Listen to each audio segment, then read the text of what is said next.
Hello bachcho, let's see the question. Here the question is, in the steady state condition, the rate of heat produced in a chalk coil is P. The time constant of the chalk coil is tau.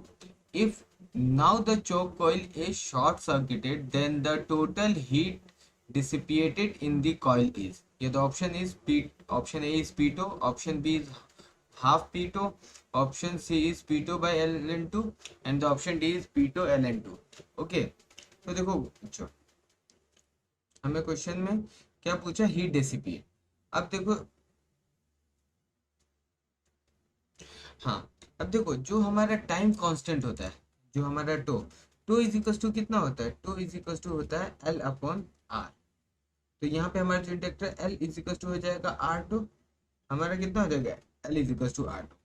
और देखो यहाँ पे हमें बोल रहा है कि steady state condition the rate of heat produce. अब देखो जो हीट प्रोड्यूस होगा वो कहाँ, हीट जो भी जितना भी होगा टोटल हीट डिसिपिएट होगा कहाँ होगा, रेजिस्टर्स में होगा। So the by the conservation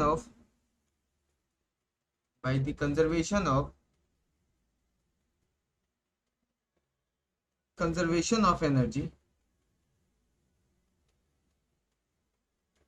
total heat dissipate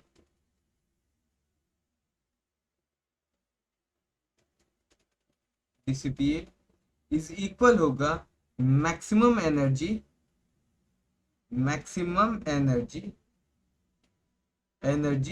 stored in inductor.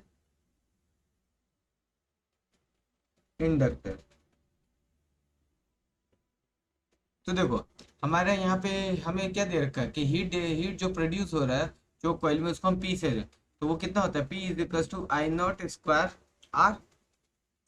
P is equal to कितना होता है, आई नॉट स्क्वायर आर होता है।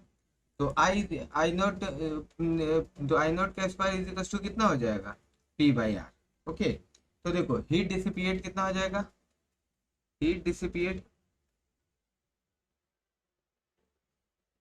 Half L I naught square, तो कितना हो जाएगा 1/2 इंटू एल की वैल्यू कितनी है हमारे पास, आर टू। तो R two into I naught के स्क्वायर की वैल्यू कितनी है, पी बाई आर। तो आर से आर खत्म, तो हमारा कितना हो जाएगा 1/2 P2।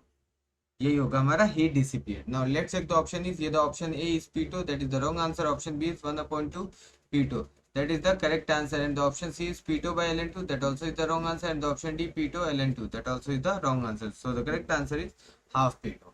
Best of luck.